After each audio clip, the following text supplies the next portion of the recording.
നമസ്കാരം. അയോധ്യയിൽ ഈ മാസം 22-ന് പ്രാണപ്രതിഷ്ഠ നടത്തുന്ന ശ്രീരാമ വിഗ്രഹത്തിന്റെ പൂർണ്ണ ചിത്രം ഇന്ന് പുറത്തു വന്നു. ശ്രീരാമന്റെ 5 വയസ്സുള്ള രൂപമായ രാംലല്ല വിഗ്രഹമാണ് ക്ഷേത്രത്തിൽ സ്ഥാപിക്കുന്നത്.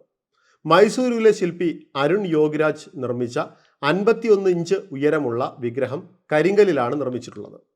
ഇന്ന് രാംലല്ല വിഗ്രഹം ഗർഭഗൃഹത്തിൽ സ്ഥാപിച്ചിരുന്നു. ഗർഭഗൃഹത്തിൽ സ്ഥാപിക്കുന്നതിന് മുമ്പ് പകർത്തിയ ചിത്രമാണ് ഇപ്പോൾ പുറത്തു വന്നത്. സ്വർണ്ണ അമ്പും വില്ലും പിടിച്ചു നിൽക്കുന്ന ഭാവത്തിലാണ് ശ്രീരാമ വിഗ്രഹം. കണ്ണുകൾ തുണി കൊണ്ട് കെട്ടിയ ശേഷമാണ് ഗർഭഗൃഹത്തിൽ സ്ഥാപിച്ചത്. പ്രതിഷ്ഠാ ദിനത്തിൽ പൂജകൾക്ക് ശേഷം ഈ കെട്ടഴിക്കും.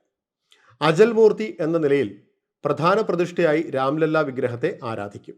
താൽക്കാലിക ക്ഷേത്രത്തിൽ ഇപ്പോൾ ആരാധിക്കുന്ന വിഗ്രഹം ഇതിന് താഴെ ഉത്സവമൂർത്തിയായി ആരാധിക്കും. പ്രാണപ്രതിഷ്ഠാ ചടങ്ങിന്റെ മുഖ്യ യജമാനൻ പ്രധാനമന്ത്രി നരേന്ദ്രമോദിയാണ്.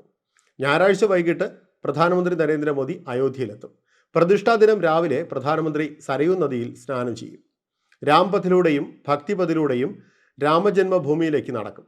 2 കിലോമീറ്ററോളം നരേന്ദ്രമോദി കാൽനടയായി പോകും എന്നാണ് ഇപ്പോൾ കിട്ടുന്ന സൂചന.